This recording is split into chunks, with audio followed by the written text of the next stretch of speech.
Hello friends, आज की शुरुआत करते हैं निफ्टी बैंक के साथ। निफ्टी बैंक आज थोड़ा सा वीक रहा। निफ्टी के सामने मैं ये नहीं कह रहा कि कमजोरी के साथ बंद हुआ, बट निफ्टी के सामने आज कमजोर रहा। लेकिन कल यानी कि जो बीत गया वहाँ पर निफ्टी के सामने बैंक निफ्टी ने आउट परफॉर्म किया था। तो कुल मिलाकर आज बराबरी हो गई। एक दिन हम चल गए, एक दिन आप चल जाइए, दोनों ने कर दी बराबरी। निफ्टी बैंक ज़्यादा फोकस में है और सबसे खास बात ये है कि जब तक फाइनेंशियल्स लीड नहीं करेंगे शायद निफ्टी आगे आउट परफॉर्म नहीं कर पाएगा। और निफ्टी की परफॉर्मेंस बैंक निफ्टी के ऊपर काफ़ी ज़्यादा निर्भर है आज की परिस्थिति के अंदर। और यहाँ पर हम कुछ बातें आपके साथ शेयर करना चाहेंगे कि निफ्टी के जो लेवल्स मैं आपके साथ डिस्कस कर रहा था पिछले दिनों से वो काफ़ी अहम है और कल के लिए कौन से पॉइंट्स अहम हैं वो भी बात करेंगे। तो मैं अभी कुछ ऐसे अहम वैल्यूज़ की बात करूंगा जो कि आपको पता होनी चाहिए। एज ए ट्रेडर अगर आप बैंक निफ्टी में ट्रेड करते हैं तो स्पेशली जो है आपको ध्यान रखनी चाहिए। देखिएगा 5 दिन का मूविंग एवरेज है 36,114, 36,115। और कल अगर आपने कल के ट्रेड देखे होते, कल के ट्रेड जो बीत गया 36,150, 10-15 पॉइंट ऊपर 10-15 पॉइंट नीचे। ये एक ऐसा लेवल था जहां पर कल के दिन निफ्टी ने सबसे ज़्यादा काम किया। इसका मतलब ये था कि 36,150 जो मैं एक्चुअली राउंड फिगर में बता रहा हूँ, जहां पर कि बाजार कल सपोर्ट बना रहा था। तो ध्यान रखिएगा ये जो सपोर्ट है 36,115 ये कल के लिए भी एक अहम सपोर्ट का काम करेगी अगर बाजार नीचे की तरफ मूव करते हैं तो कल के लिए। और अगर ये क्रैक होते हैं और इसके बाद 50-60 पॉइंट और देखिएगा और फिर थोड़ी देर ट्रेड होता हुआ देखिएगा, अगर वो वीकनेस बनती है तो फिर आप 35,800 और 900 के बीच भी आप देख सकते हैं, क्योंकि 35,700 और 800 के आसपास जो है बहुत ही मजबूत वाली जो एक्सपोनेंशियल मूविंग एवरेजेस भी और सिंपल मूविंग एवरेजेस भी वो काम कर रही हैं। तो 35,700 और 35,800 ये अहम लेवल है। और 2 दिन पहले 35,695 पर बाजार जो क्लोज दिया था वहाँ पर एक काफ़ी अच्छी सपोर्ट थी और वहाँ से एक टेक्निकल बाउंस आया। और अब ये बाउंस कहाँ तक जाएगा ये हमें जो लगता है वो आपके साथ शेयर करेंगे। तो पहला तो बेस मैंने आपको बता दिया नीचे की तरफ का। अब बात करते हैं ऊपर की तरफ। तो देखिएगा ऊपर की तरफ अगर हम जाएं तो देखिएगा आज ये जो पहला मूविंग एवरेज है इसको तोड़ने के बाद ग्रीन कैंडल ऊपर की तरफ बनी है, तो ये कल येलो लाइन को टच करने की कोशिश करेगा जो कि 10 दिन का मूविंग एवरेज है। और 10 दिन का मूविंग एवरेज है 36,775। थोड़ा सा और ब्रॉडली ले लेते हैं तो 36,800 और इसमें 40-50 पॉइंट आप और भी ऐड कर सकते हैं। तो यहाँ पर एक रेजिस्टेंस कल शायद बाजार इसको टेस्ट करे और शायद ओपनिंग सेशन में ही कर दे। लेकिन ध्यान रखिएगा इसको तोड़ पाना आसान नहीं है। इसको तोड़ने के लिए कम से कम आधे से 1 घंटे का समय लगना चाहिए और हो सकता है कुछ और ज़्यादा समय भी। और ऐसा भी हो सकता है कि कल शायद यहीं से रिवर्स करने की भी कोशिश करे बाजार। तो 36,800 और 900 के आसपास अगर बाजार खुलते हैं तो वहाँ पर थोड़ा देर वेट एंड वॉच करना चाहिए। अगर वहाँ पर बाजार 36,800 को होल्ड करने में सफल नहीं होता है तो आप समझिएगा कि फिर बाजार रिवर्स कर सकता है। और आज के जो लेवल्स हैं 36,500 जहाँ पर बाजार बंद हुए, यहाँ पर भी थोड़ी देर रुकना चाहिए हमारे को अगर कल रिवर्स भी होता है तो। और उसको नीचे की तरफ अगर हम देखें 36,114 और 36,800 के बाद अगर बाजार तोड़ के बाहर चलते हैं तो 37,300 एक बहुत ज़बरदस्त रेजिस्टेंस है। वहाँ पर हमें लगता है कि जो बाजार के बड़े ट्रेडर्स हैं वो शायद शॉर्ट पोजीशंस बना देंगे। और अगर 36,800 जो है किसी भी कारण से टूट जाता है और 1 घंटे काम होने के बाद उसके ऊपर ट्रेड होता है तो शॉर्ट कवरिंग आएगी जो कि 37,300 तक बाजार को ले जा सकती है। बट मुझे पर्सनली ऐसा लगता है कि उसकी संभावना थोड़ी सी कम है। 36,800 को बाजार होल्ड करेगा या नहीं करेगा यही सबसे बड़ी बात है। तो बाजार ऊपर की तरफ खुलने चाहिए, 36,700 800 के आसपास बाजार अटकने चाहिए और वहाँ पे अटकने के बाद वहाँ से एक सेलिंग आनी चाहिए और फिर बाजार नीचे की तरफ रुख करते हुए आपको कल दिखने चाहिए। कल फ्राइडे का सेशन है और यहाँ पर साइकोलॉजिकली क्या गेम हुआ है आज का वो मैं आपके साथ जो है आज की इस एनालिसिस में बताऊंगा। दूसरा पॉइंट आप ध्यान रखिएगा MACD लाइन। तो टेक्निकल्स में वैसे तो बहुत सारे टेक्निकल्स हैं, अगर एमएससीडी को देखेंगे तो देखिएगा एमएससीडी में जो मेजर गिरावट आई थी तो यहाँ पर आप देखिएगा जहाँ पर दोनों लाइन जो है यानी कि ट्रेंड लाइन भी और एमएससीडी लाइन भी, यानी कि दोनों जो एक्सपोनेंशियल एवरेजेस का डिफरेंस है और जो ट्रेंड लाइन है, दोनों आपस में एक दूसरे को काटती हुई नज़र आई थी। और ये जो लेवल्स था, ये आप देखिएगा ये लेवल था करीबन 40,000 के आसपास का, और वहाँ से बाजार जो है एक तरफा जो है टूट रहे हैं। और अब ये लाइनें अगर यहाँ के मिलती हैं तो देखिएगा क्योंकि ये नीचे मिलेंगी और नेगेटिव डाइवर्जेंस की तरफ अगर ये मिलती हैं तो ये जो नेगेटिव डाइवर्जेंस के बाद जो नेगेटिव डाइवर्जन हुआ था उसके बाद अगर दोबारा से मिलती हैं, कोशिश करती हैं मिलने की, तो वो एरिया जनरली कंसोलिडेशन का होता है, यानी कि मिलने की कोशिश करेंगे तो वो लेवल 36,800 के आसपास है। और हमें लगता है कि जब वो दोनों लाइनें आपस में एक दूसरे के आसपास आएंगी तो वहाँ पर समय बीतना चाहिए, जिसकी वजह से मुझे 36,800 जो एक अच्छा जो है कल के लिए रेजिस्टेंस मिलता है। और क्योंकि ये एमएससीडी अभी भी काफ़ी वीक है, हालांकि देखिएगा रेड कैंडल्स जो है रेड हिस्टोग्राम्स काफ़ी बन चुके हैं, तो ये जो हिस्टोग्राम्स हैं ये शायद धीरे धीरे करके नैरो हों और उसके बाद फिर दूसरा ट्रेड पता चलेगा कि भाई अभी मंदी बन रही है तेज। बट अभी फिलहाल क्योंकि एक ही झटके के अंदर 36,800 टूटेगा, इसकी संभावना हमें कम लग रही है। उसके फंडामेंटल रीजन है वो मैं आगे चल के बात करूँगा। तो कल आप वेट एंड वॉच रखिएगा। 36,800 को अगर बाजार होल्ड नहीं करता है तो देखिएगा मंदी के सौदे बनेंगे, और 36,800 को क्रॉस करके ऊपर की तरफ जाने की कोशिश करता है तो फिर शायद एक शॉर्ट कवरिंग रैली आ सकती है। हालांकि मुझे उसकी संभावना कम लगती है, क्योंकि आज जो ऑप्शंस के ट्रेड हुए उसका जब एनालिसिस आप सुनेंगे तो आपको ये बात अच्छे से समझ में आएगी। अब आज जब हम एनालिसिस करेंगे तो मैं आईसीआईसी बैंक की भी विशेष चर्चा करूंगा। बस इसमें से एक चीज़ ध्यान रख लीजिएगा कि आईसीआईसी बैंक निफ्टी की रैली का हीरो था, यानी कि जो बैंक निफ्टी ने अपने हाईएस्ट लेवल को टच किया था उसके अंदर सबसे बड़ा योगदान था आईसीआईसी बैंक का। और रिजल्ट के बाद देखिएगा आईसीआईसी बैंक ने 867 के 52 वीक हाई टच किए थे, वहाँ से करीबन 150 रुपये के आसपास जो है कमजोरी कर चुका है। और अब आज जो स्टोरी बैंक निफ्टी की है उसमें इसका बहुत बड़ा रोल है। एवरेज वॉल्यूम देखिएगा 3 महीने का 13.85 और आज जो वॉल्यूम था वो 21.92 है। इसका मतलब है कि वॉल्यूम्स बढ़ गए हैं, बुल्स बाजार को रोकने की पूरी कोशिश कर रहे हैं और हाईएस्ट वॉल्यूम के साथ आज आईसीआईसीआई बैंक को रोकने की कोशिश की, लेकिन आईसीआईसीआई बैंक में फिर भी सेलिंग बनी रही और माइनस में ही बंद हुआ। हालांकि निचले लेवल से 1715 रुपये से काफ़ी अच्छा रिकवर करके आया, लेकिन उसके अंदर काफ़ी बुल्स को वॉल्यूम डालना पड़ा। और यहाँ पर हमें जो पर्सनली लगता है, अब एक साइकोलॉजिकल एंगल से बात करते हैं कि जब सोमवार के दिन बाजार गिरे, सोमवार को जब बाजार में गिरावट हुई और मंगलवार को जो सेलिंग देखने के लिए मिली, कौन से सेशन के अंदर, ध्यान से सुनिएगा, कौन से सेशन के अंदर, जब लास्ट की क्लोजिंग सेशन थी तो उसके अंदर। तो यहाँ पर साइकोलॉजिकली लोगों ने पुट जो है दब के खरीदी होंगी और जो क्लोजिंग हुई थी वो 35695 के ऊपर बैंक निफ्टी ने क्लोज दिया था और ये भी एडजस्टेड फिगर था, जबकि 35,600 के नीचे तक बाजार चला गया था लास्ट के 15 मिनट के अंदर। तो कुल मिलाकर एडजस्टेड फिगर आई थी 35695। इसका मतलब ये था कि उस दिन काफ़ी मंदी थी और ज़्यादातर लोग मंदी के सौदे लेके गए थे, पुट के अंदर प्रीमियम्स बढ़े हुए थे। और यहाँ ध्यान रखिएगा तो कौन सी पुट्स में काम रहा होगा सबसे ज़्यादा, तो 35,700, 35,800, 35,900, 36,000, 36,100, 200, 300, 400, 500, ये सभी पुट एग्रेसिव रही होगी। 36,500 की पुट में 1,000 रुपये प्रीमियम रहा होगा उस समय पर तकरीबन।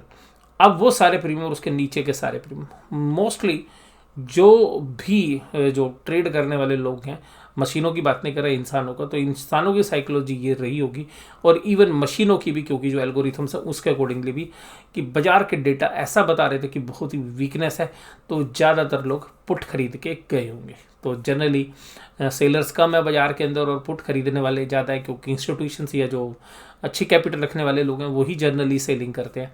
तो सेलिंग करने में ज़्यादा बड़ी कैपिटल की जरूरत होती है, लेकिन खरीदने में ज़्यादा ज़रूरत होती नहीं पैसे की, केवल जितनी की वैल्यू वो खरीदनी है।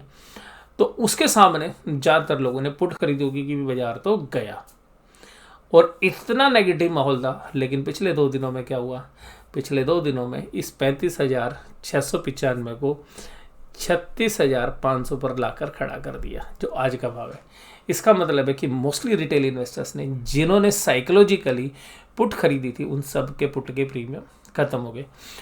अब साइकोलॉजी क्या कहती है, जो मुझे लगता है कि अब बाजार कल एक बार ऊपर की तरफ जाए 100-200 पॉइंट, या हो सकता है सुबह ही ओपनिंग सेशन में एक अच्छा खुलने के बाद एक नेगेटिव टेरिटरी में जाएगा, क्योंकि ऑप्शंस के ट्रेडर्स ने अपनी ऑप्शंस को बचाने के लिए जो गेम खेला है वो काबिल तारीफ है, और उन्होंने अपने अच्छे पैसे बनाए।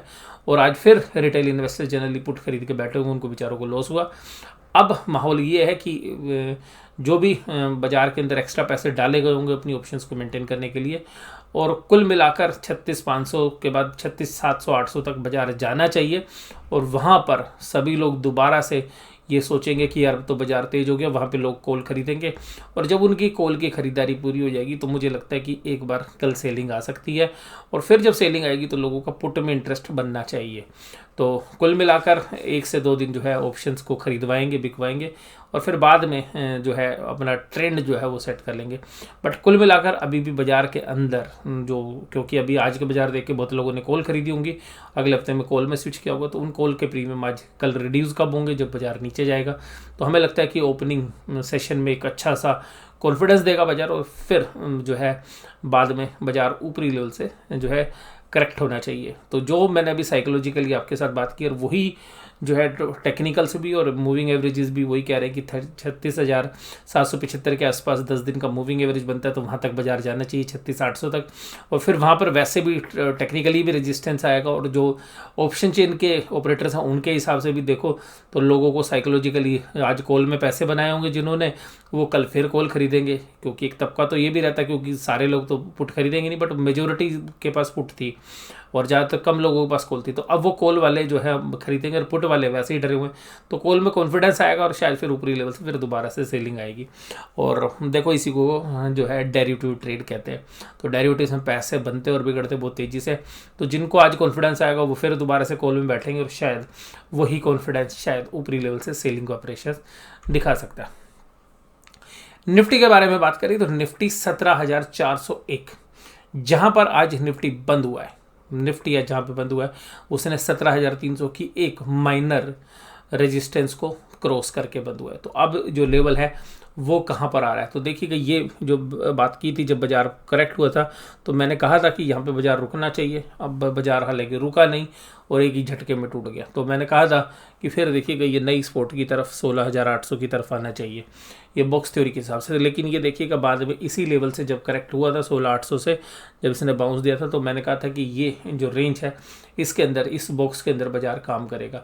तो यहाँ पर भी सेम इंडिकेशंस लग रहे हैं कि 17,500 17,600 तक बाजार जाए, 600 शायद ना भी जाए तो 17,500 550 तक बाजार जाए, और थोड़ा सा होगा तो 600 तक, और फिर वहीं पर इस बॉक्स का टॉप बनता है, तो उसको पार कर पाना शायद एक सेशन में तो मुश्किल है। तो मुझे लगता है कि उस सेक्शन के अंदर ऊपरी लेवल्स पर सेलिंग आ जानी चाहिए। तो कल बाजार सेल ऑन राइज होने चाहिए, बाजार ऊपर की तरफ जाएं तो बेचने का शायद अच्छा मौका ट्रेडर्स देखते हुए आपको नजर आएंगे। तो ये है कल के बारे में मेरा व्यू निफ्टी के बारे में। निफ्टी में आज देखिएगा HDFC के अंदर चाल आई, और रिलायंस कैपिटल का जो एपिसोड है उसमें HDFC बैंक के भी पैसे फंसे हुए, तो एक रिकवरी आ सकती है, तो HDFC बैंक के लिए बड़ा पॉजिटिव है। और इन्फोसिस और HDFC बैंक काफ़ी ओवरसोल्ड था, और 2 दिन पहले भी जो अटेम्प्ट किया गया था यही प्राइस, और यहाँ पर जो है अब रिवर्स हो गया था बाजार उस दिन HDFC बैंक, लेकिन आज जो है स्टेबली टी के साथ खड़ा रहा। 7,200 पे बजाज फाइनेंस आ गया, और TCS देखिएगा 13.95, और करंट मार्केट प्राइस है 3,642। तो ये इनके जो कंट्रीब्यूशंस हैं काफ़ी अच्छे हैं। हालांकि वहीं पर ICICI बैंक, एक्सिस बैंक, हालांकि एक्सिस बैंक का भी कुछ पैसा रिकवर होना है रिलायंस कैपिटल से, लेकिन कुल मिलाकर कल पॉजिटिव कर चुका, 680 की रेजिस्टेंस के आसपास आके आज खड़ा हो गया। तो कुल मिलाकर अगर प्राइस पैटर्न भी देखें तो HDFC बैंक हालांकि 1520 पे थोड़ा सा रेजिस्टेंस होना चाहिए था, लेकिन उसको पार कर गया। तो अगला रेजिस्टेंस 1540 के आसपास है, जहां पर रोल ओवर वाले दिन सौदे कटे थे, तो हो सकता है कि ऊपरी लेवल्स पर कल जाए, और लेवल पे जाने के बाद मुझे जो है सेलिंग लग रही है कल। जो है निफ्टी के अंदर भी और बैंक निफ्टी में भी सेल ऑन राइज की मार्केट कल हम दोबारा से कन्विक्शन के साथ लग रही है कि हाँ अभी तो पुल बैक होना था, रिलीफ रैली आनी थी, शायद वो कंप्लीट हो गई, लेकिन फिर भी देखिएगा बाजार है तो वहाँ पर एक बार जाके चेक करना पड़ेगा। ऐसा नहीं है कि देखते के साथ सौदे आपने बना ले, बट एक रेजिस्टेंस को देखेंगे कि उसको फेस कर रही है बाजार या नहीं कर रही है, क्योंकि बाजार दोनों तरफ चलती है तो बाजार वहाँ पर रेजिस्टेंस को फेस करेगी तो मंदी के पोजीशन बनेंगी और 17,550 और 17,600 एक ऐसा दायरा होगा जहाँ पर सेलिंग आनी चाहिए हमारे हिसाब से। और निफ्टी बैंक निफ्टी के अंदर अगर हम बात करें तो 36,800 के आसपास जो है निफ्टी जाएगा, जो 10 दिन की मूविंग एवरेज है वहाँ पे सेलिंग प्रेशर फेस करना चाहिए। एडवांस डिक्लाइन रेशो आज भी जो है कल की तरह काफ़ी मज़ेदार था और काफ़ी एडवांसेस जो हैं 1296 पे थे, जबकि डिक्लाइन वाले शेयर्स 534 थे।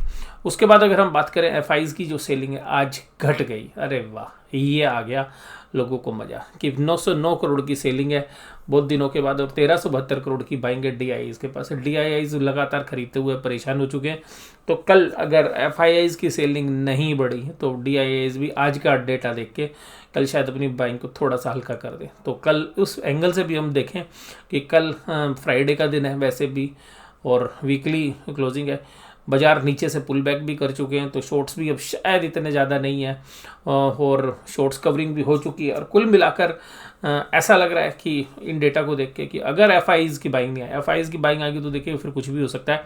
अगर एफआईज की बाइंग नहीं आई तो कल डेफिनेटली सेल ऑन राइज की मार्केट होगी। उसके बाद इंडेक्स के अंदर जो है आज उन्होंने कवरिंग की, लेकिन आज इंडेक्स में कवरिंग जो है यानी कि बाइंग कम थी 153 और कुल मिलाकर आज स्टॉक फ्यूचर्स में भी बाइंग कम थी। तो इसका मतलब ये है कि आज कम वॉल्यूम के साथ एफआईआईज काम कर रहे थे और कल की जो बाइंग और सेलिंग के डेटाज हैं उनको देख के भी ऐसा लग रहा है। इसके बाद अगर आप ऑप्शंस के इंडेक्स फ्यूचर्स के भी देखेंगे तो भी वो एक्सपायरी वाले दिन अगर 1 दिसंबर से कम वॉल्यूम है बाइंग और सेलिंग में एफआईज का।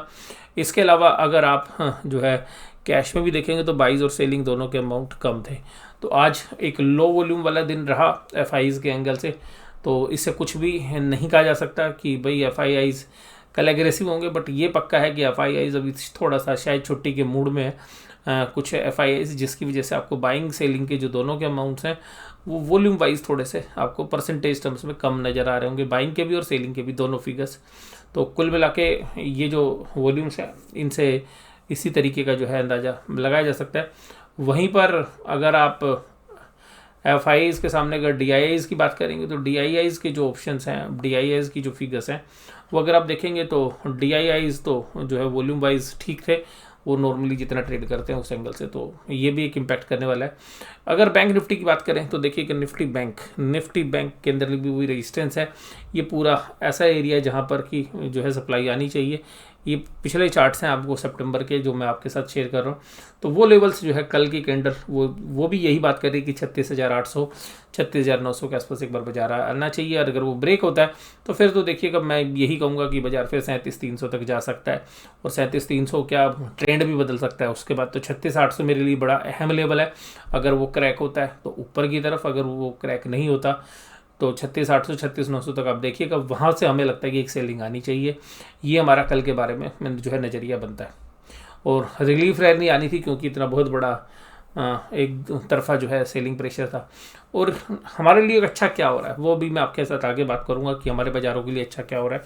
निफ्टी बैंक आज देखिएगा 143 पॉइंट्स की रैली और ये भी लास्ट आवर्स में आई। और जो मैं अभी आपके साथ बात कर रहा था 36,150 की, वो आज का स्पोर्ट भी है देखिएगा 36,166, जो 5 दिन का मूविंग एवरेज है 36,115 उसी के आसपास। और मैंने अभी थोड़ी देर पहले बोला 36,150 के आसपास जो है सपोर्ट ले रहा था, तो देखिएगा ये रेंज आज भी वहाँ पर बाजार गया, वहीं से जो है सुबह ही हाल के लेवल्स लग गए तो वहाँ से बाउंस किया।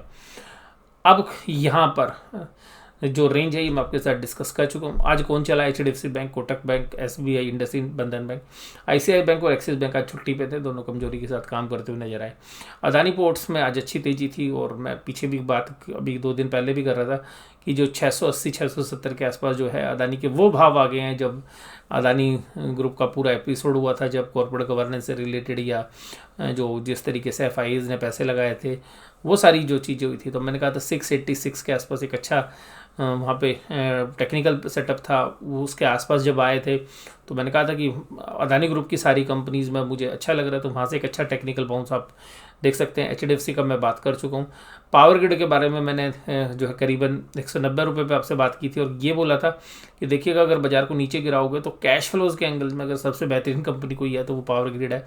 और पावर ग्रिड में देखिएगा 3.52 पर उस दिन से जो है ये चलती हुई नजर आ रही। तो बियर मार्केट के अंदर पावर ग्रिड के अंदर एक स्टेबिलिटी जो है लगती है बुल्स को, तो वो सेफ असेट्स के अंदर पैसा और इंडेक्स मैनेजमेंट करने के लिए भी यूज़ करते हैं। और BPCL पे आपको मैंने 2 दिन पहले ही बात की थी कि 330-340 रुपये पे एक बहुत ही बेहतरीन सपोर्ट है। 300 ये भी 2 दिन पहले के एनालिसिस में था। तो वहाँ से देखिएगा जहाँ पे सपोर्ट होती है वहाँ पे ख़रीदने में कंफर्ट होता है, तो आपका रिस्क रिवार्ड आपके फेवर में होता है। तो कई शेयर्स ऐसे आपको नज़र आएंगे जिन शेयर्स के अंदर आपको थोड़ा सा जो है फंडामेंटल साउंड हो, बाजार में लगातार 2-3 दिन से करेक्शन चल रही हो, तो वहाँ पर जब अपने एक बेस के पास है तो जो टेक्निकल बाउंस है वो आप जो है प्ले कर सकते हैं।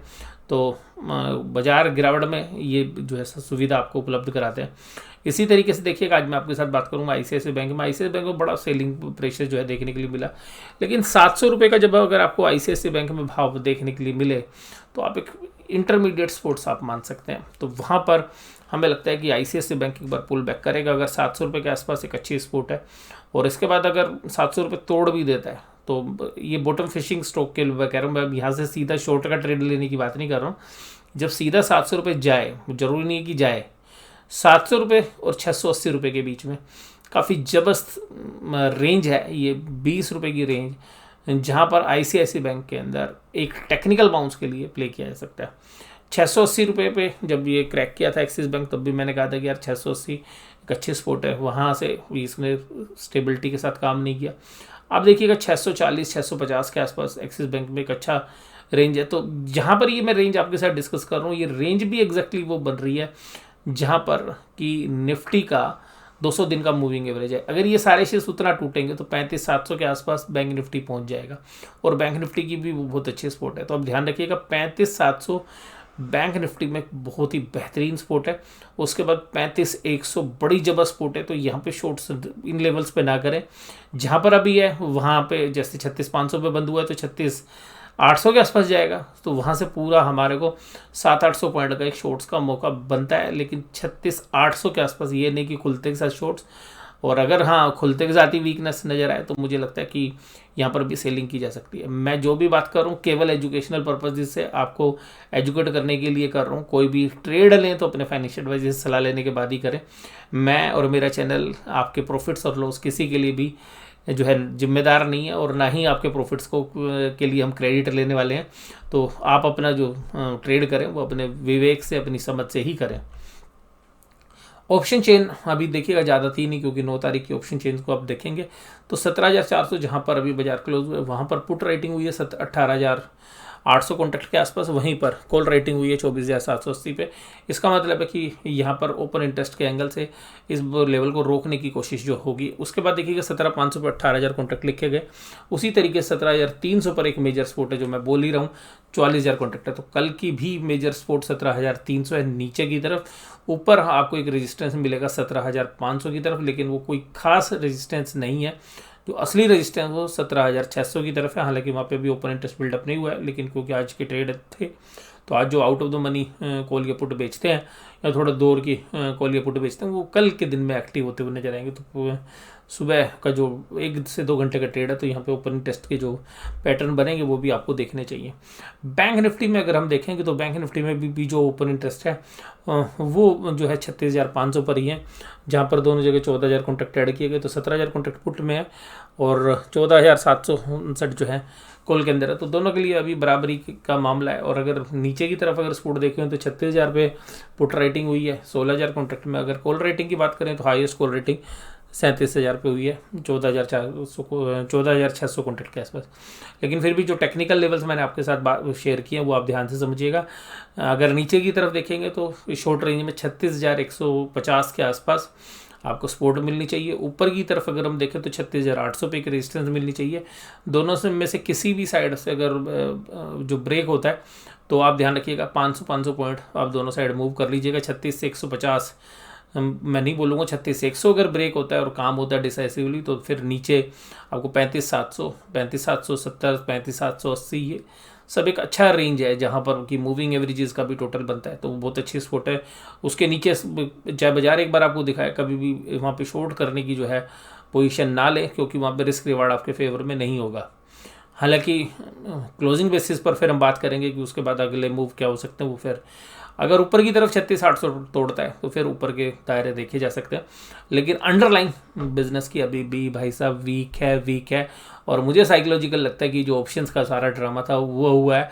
अब ऊपर जैसे ही बाजार जाएगा 36,700 36,800 में दोबारा से सेलिंग होनी चाहिए हमारे को, ये जो है ज़्यादा कन्विंसिंग जो है लगता है। और निफ्टी के अंदर देखिएगा स्ट्रेंथ है, पुट कॉल रेशियो के एंगल से देखें तो बैंक निफ्टी में देखिएगा पहले के मुकाबले में तो अच्छी स्ट्रेंथ आ गई, यानी कि जो पहले 0.5 0.6 पर पुट कॉल रेशियो चली गई थी वहाँ से कॉन्फिडेंस आ गया, यानी कि पुट राइट करने वाले लोगों के अंदर दम आ रहा है, पुट राइट कर रहे हैं। क्योंकि जिस तरीके से 41,000 से जब बाजार गिरा था, पुट राइटर बिल्कुल बर्बाद हो गए थे बेचारे, एक ही झटके में जो है इतना 100 रुपये के जो है 1500 रुपये दे के उनका पीछा छूटा होगा या स्टॉप लॉस कटे होंगे। तो मतलब 100 रुपये की पुट 1500 में हुई है पिछले 10-15 दिनों में। तो शायद पुट राइटर जो है निर्धारित हो गया, अब दोबारा से पुट राइटर के अंदर ऊपर बाजार आया है, थोड़ा कॉन्फिडेंस आया है, पुट राइट हुई है, तो पुट कॉल रेशियो थोड़ी सी कंफर्टेबल होती हुई नजर आई है। लेकिन इससे भी कोई ऐसा जो है विशेष इंडिकेशन नहीं मिल रहा है। देखिएगा डॉलर इंडेक्स $96 से नीचे आ गया, थोड़ा सा तो कंफर्टेबल है, यानी कि कैश इनफ्लोज आने चाहिए, लेकिन $96 पर इंडिया में कैश इनफ्लोज नहीं आते हैं जनरली एफआईज के। तो अभी भी कोई ऐसा नहीं इंडिकेशन मिल रहा है कि बाजार में बहुत अच्छी तेज़ी होने वाली है। ये जो बाउंस है वो अगर डॉलर इंडेक्स के साथ इंटरप्रेट करने की कोशिश करें तो एक टेक्निकल बाउंस ही लगता है। इसके बाद जो शेयर्स आज लाइमलाइट में थे, एपेक्स फ्रोजन, आज 20% की तेजी हुई। देखिएगा एपेक्स फ्रोजन के साथ साथ मैं आपको एक और बात बोलना चाहूँगा, अगर आप एपेक्स फ्रोजन में अगर 20% की तेजी हुई है तो टैक्टिकली अवंती फीड जो है ज़्यादा अच्छी बेटर पोजीशन पे है। हमारा पोर्टफोलियो स्टॉक BSE लिमिटेड, और ये हमारा एलीट मेंबर्स के साथ और अल्फा मेंबर्स के साथ भी हमने शेयर डिस्कस किया था, तो अल्फा स्टॉक भी रहा है BSE लिमिटेड, इसमें भी 15% की तेजी है। तो ये देखिए कब मेरा पोर्टफोलियो स्टॉक है, मैं ये आपको डिस्क्लोजर में भी बता दूं। ग्रेव्स कॉटन के अंदर 12% और मोंटे कार्लो में 10%, और देखिएगा मैस्टेक लगातार तेजी करता हुआ है। और अब हमें लगता है कि जो लेटेंट व्यू का जो शेयर है वो शायद मैस्टेक के रास्ते पे चलता हुआ आपको 1-2 दिन में नजर आना चाहिए।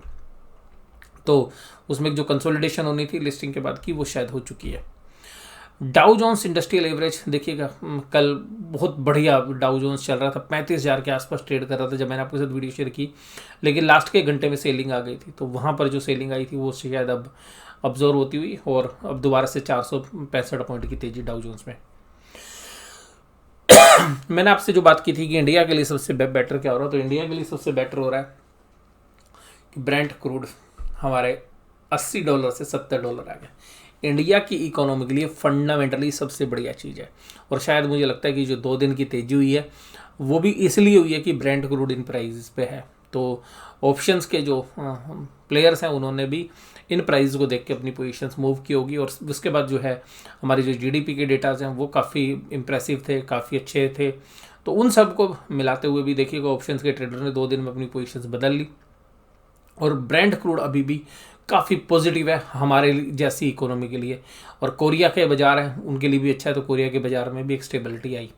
और आज भाई साहब कराची का इंडेक्स क्या है 2000 पॉइंट, और कराची के जो यानी कि पाकिस्तानी के जो डेटा हैं वो काफ़ी ख़राब आए, जो उनके ट्रेड डेटाज हैं वो काफ़ी ख़राब थे, और 2000 पॉइंट जो है कराची के अंदर गिरावट हुई। हालांकि कराची पिछले 2-3 दिन से बहुत अच्छी तेज़ी कर रहा था, जब से उन्होंने इन्फ्लेशन के रेट बढ़ाए थे, रेट ऑफ इंटरेस्ट बढ़े थे, वहाँ पर इन्फ्लेशन बढ़ी थी तो बाजार गिरे थे। उसके बाद वहाँ से 2-3 दिन अच्छा पुल बैक हुआ, और आज देखिएगा सारा जो है कराची के अंदर काम तमाम हो गया।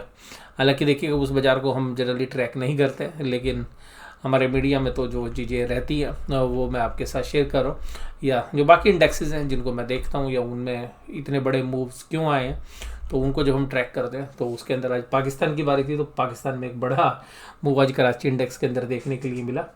और रीज़न ये है कि फंडामेंटल बेसिस पर ही थे। तो इन्फ्लेशन का जो डर है वो मुझे लगता है कि US के अंदर काफ़ी ज़्यादा है, और वही हमारे लिए सबसे बड़ा खतरा है कि US के अंदर इन्फ्लेशन और नया वायरस, ये 2 खतरे के ऊपर मैंने पहली वीडियो शेयर की थी।